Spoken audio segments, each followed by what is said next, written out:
কই গো, ওঠো। কত বেলা হয়ে গেল। এভাবে শুয়ে থাকলে যে ব্যবসা লাটে উঠবে তোমার। দেখো কাণ্ড, আমি ডেকেই যাচ্ছি আর সে ঘুমিয়েই যাচ্ছে। বলি, আজ তাহলে আর উঠার দরকার নেই, খাওয়া দাওয়াও করা লাগবে না, দোকানেও যাওয়া লাগবে না। ওহ গিন্নি, রোজ রোজ সকালবেলায় তোমার কি এভাবে না করলি না? ঠিক আছে, কাল থেকে আর করব না। তারপর আবার কিন্তু আমাকে বলতে পারবা না যে আমি ডাকলাম না কেন। আরে ঘুম যদি না ভাঙে আমি কি করব বলো? ও কথা বললে কি আর হবে? ব্যবসা বাণিজ্য কে দেখবে তাহলে শুনি? ছোট আরেকটু বড় হলে না হয় ও দোকানে গিয়ে বসতে পারতো। হয়েছে হয়েছে, যাও তো তুমি, খাবার বারো, আমি ঝটপট রেডি হয়ে নিই। খাবার বাড়াই আছে, তুমি যাও রেডি হয়ে আসো।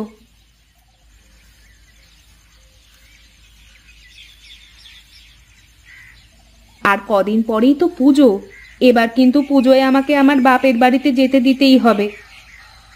হ্যাঁ, পুজোতে কেন যাবে? যাও না, এখনই চলে যাও। হ্যাঁ, আমি গেলে তো তুমি বেঁচে যাও। কবেই চলে যেতাম, শুধু ছেলেটার মুখের দিকে তাকিয়ে এখনো আছি। হ্যাঁ, বাপের বাড়ি গেলে তোমাকে বসিয়ে বসিয়ে খাওয়াতো। তোমার বাপের তো রাজভাণ্ডার আছে। রাজভাণ্ডার না থাকলেও আমার বাপ ভাই আমাকে ফেলবে না। জানি জানি, তোমার বাপ ভাই যে কত ভালো, দুদিনের মাথায় কথা শুনিয়ে দেবে। হ্যাঁ, একবার গিয়েই দেখো না। থাক, তোমার সাথে তর্ক করতে আমার ইচ্ছে হচ্ছে না। তুমি খায় দায়ে যাও, আমি আমার কাজে গেলাম।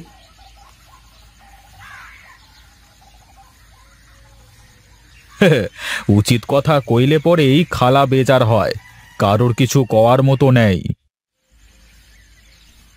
কপাল কপাল, সবই কপাল। কপালে যদি থাকে ঘি, না খেয়ে করবি কি? না, এভাবে আর হবে না। যে করি হোক, ওর ব্যবসা গুটিয়ে দিতে হবে।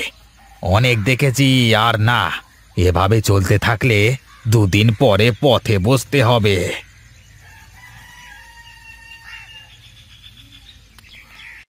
কি চাচা, কি লাগবে তোমার?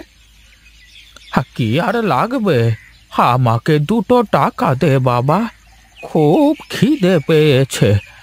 সকাল থেকে কিচ্ছু খাইনি। যাও তো, খাবার কি আমার কাছে আছে নাকি তাই? হ্যাঁ, যাও যাও, ওদিকে যাও, দেখো কোনো টাকা ফাকা দিতে পারবো না আমি, যাও। অমন করে বলিস নে রে বাবা, আমাকে 2 টাকা দিলে তোর কিছু কমবে না।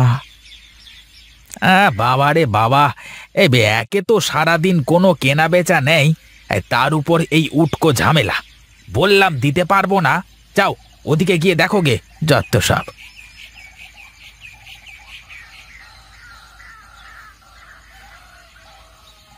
কি কাকা, কিছু বলবে নাকি? সকাল থেকে কিছুই খাইনি বাবা, 2 টাকা দিবি? কি বলো কাকা, সকাল থেকে এত বেলা হয়ে গেল, এখনো কিছু খাওনি তুমি? আজকে যে কোনো কাজই মেলেনি রে বাবা, তাই কেউ খাবারও দেয়নি। আচ্ছা বেশ বেশ, চলো আমার সাথে, আমি তোমাকে খাওয়াচ্ছি।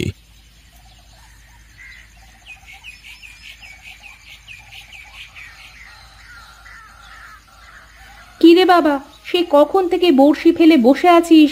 তা মাছ কি একটাও পেলি? না মা, পুকুরে মনে হয় সব মাছ শেষ হয়ে গেছে, একটা মাছও ধরতে পারলাম না। তাহলে এই রোদের মধ্যে দাঁড়িয়ে না থেকে ঘরে দুদণ্ড শুলেও তো কাজে লাগে। কি যে বলো মা, অলস মানুষ বিছানায় শুয়ে থাকে সব সময়, আর ভালো মানুষ কিছু না কিছু করতে থাকে। বেশ তো, আমার ছোটন বাবা খুব লক্ষ্মী ছেলে। কিন্তু এখন আর দাঁড়িয়ে থেকে লাভ নেই। চল, বাড়িতে চল, দুটো খেয়ে নিবি। তুমি যাও মা, আমি আরেকটু পরেই চলে আসবো। না না, অনেক হয়েছে, এখন ভালোই ভালোই চলো আমার সাথে। তা না হলে কিন্তু বাবা বাড়িতে আসলে সব বলে দেব। তোমার জন্য কিছুই করতে পারবো না, বাবা ঠিকই বলে।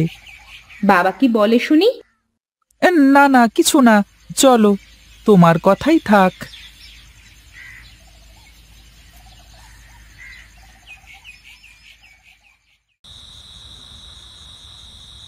বুঝলে গিন্নি, পুজোর কেনাকাটা মনে হয় মানুষ এখন থেকেই শুরু করে দিয়েছে। তা তো করবেই। আর কদিনই বা বাকি আছে পুজোর? তাহলে কি তুমি বাপের বাড়িতে সত্যি যেতে চাও নাকি? যেতে তো চাই, কিন্তু আমি চলে গেলে তো তুমি একা হয়ে যাবে। ও আমার কথা ভেবে তোমার লাভ নেই, আমার যে কোনোভাবে কেটে যাবে। তুমি যেতে চাইলে ছোটনকে সাথে নিয়ে যেতে পারো, আমি সব ব্যবস্থা করে দিই। তবে না থাক, আমি যাব না। পুজোর পরে আমরা সবাই মিলে গিয়ে দুদিন বেরিয়ে আসব। যাক, তোমার মাথায় তাহলে সুবুদ্ধির উদয় হয়েছে। অনেক রাত হলো, এবার ঘুমাতে দাও, তা না হলে আবার সকালে ডেকেও ওঠাতে পারবে না।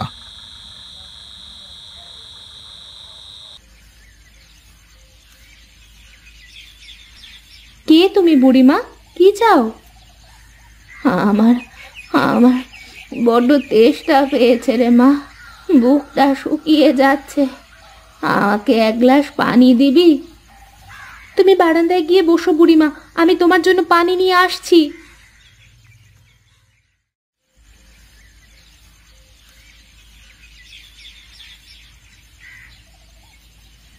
এই নাও ঠাকুমা, খেয়ে নাও।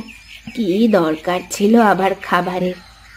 তোমার মুখ দেখে মনে হচ্ছে তুমি এখনো কিছুই খাওনি, আর খালি পানি কাউকে খেতে দিতে হয় না। তুই খুব ভালো রে মা, তোর ভালো হবে দেখিস। তুমি বসে খেতে থাকো, আমি হাতের কাজটুকু শেষ করে নিই।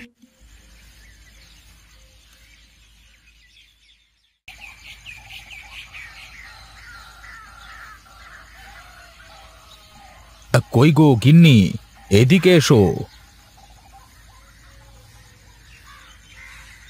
বলো, কি হাতে করে নিয়ে আসলে এত কিছু?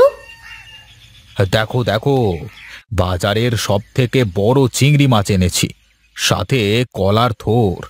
কষিয়ে রান্না করবে কিন্তু, জমিয়ে খাবো আজ। ঠিক আছে, তুমি ঘরে যাও, আমি আসতেছি।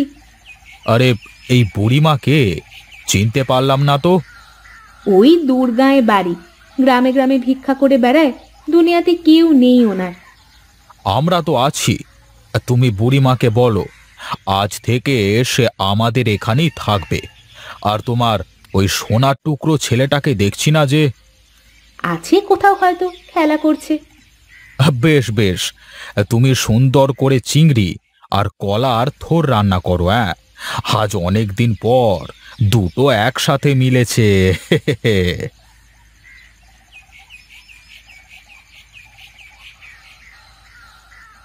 শোনো বুড়িমা, তোমার ছেলে বলেছে আজ থেকে তুমি আমাদের বাড়িতেই থাকবা। আর এই যে দেখছো চিংড়ি আর কলার থোর, এটা এখন আমাদের রান্না করতে হবে। ঠিক আছে রে মা, আমি সব গুছিয়ে দিচ্ছি, তুই রান্না চাপা। আচ্ছা ঠাম্মা, তুমি ভূতের গল্প বলতে পারো? তোর বুঝি খুব ভূতের গল্প শুনতে ইচ্ছে হয় দাদু ভাই? ভীষণ। ভূতের গল্প শুনলে আমার খুব ভয় করে। ওর কথা আর বলো না বুড়িমা, জোর করে ভূতের গল্প শুনবে, আর ভূতের ভয়ে একলা বাইরেও বের হতে চায় না। এখন তো আমি এসে গেছি, রোজ রোজ ভূতের গল্প শোনাবো, তাহলে সব ভয় ভেঙে যাবে। জানো ঠাম্মা, আমার মা না ভালো ভূতের গল্প বলতে পারে না।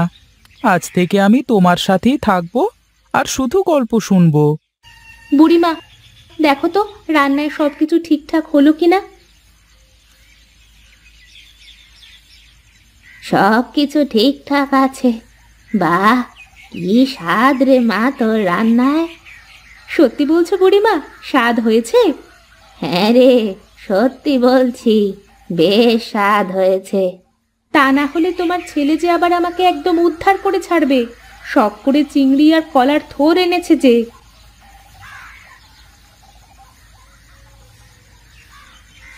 বাহ বাহ বাহ বাহ বাহ, বেশ স্বাদ করে রান্না করেছো তো গিন্নি।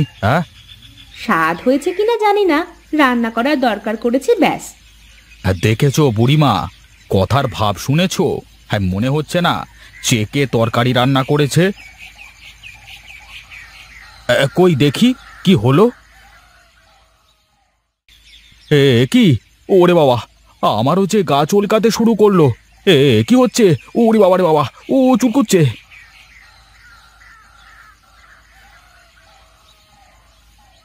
এ কি সর্বনাশ হলো আমার! এখন আমি কি করব? কি আর করব বলো? কি জন্য যে এমন হলো কিছুই তো বুঝতে পারছি না। আমার মনে হয় ওই থোর আর চিংড়িতে কোনো সমস্যা ছিল। তা না হলে খাওয়ার সাথে সাথে তোমাদের এমন হবে কেন? দেখো, আমি তো খাইনি, তাই আমার কিছু হয়নি। কিন্তু বুড়িমাও তো খেয়েছে, তার তো কিছুই হলো না। সে বুড়ি মানুষ, তার কথা বাদ দেও। এখন বলো, তোমাদের কিভাবে ভালো করব আমি? পাশের গ্রাম থেকে কবিরাজকে ডেকে আনতে হবে, কিন্তু কে যাবে? আমি নিজে যাব। আমি গিয়ে ডেকে আনবো কবিরাজকে। কোথাও যাওয়া লাগবে না বাবা, তোদের কিছুই হবে না। আমি তোদের কিছুই হতে দেব না। কিন্তু বুড়িমা, কবিরাজ না দেখালে যে ওদের ভালো করা যাবে না।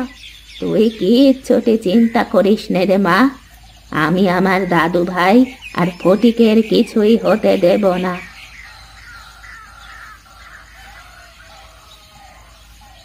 এ তুমি কি করছো বুড়িমা? এ কিসের পানি? একটু চুপ করে দেখ আমি কি করি, কথা বলিস নে বেশি।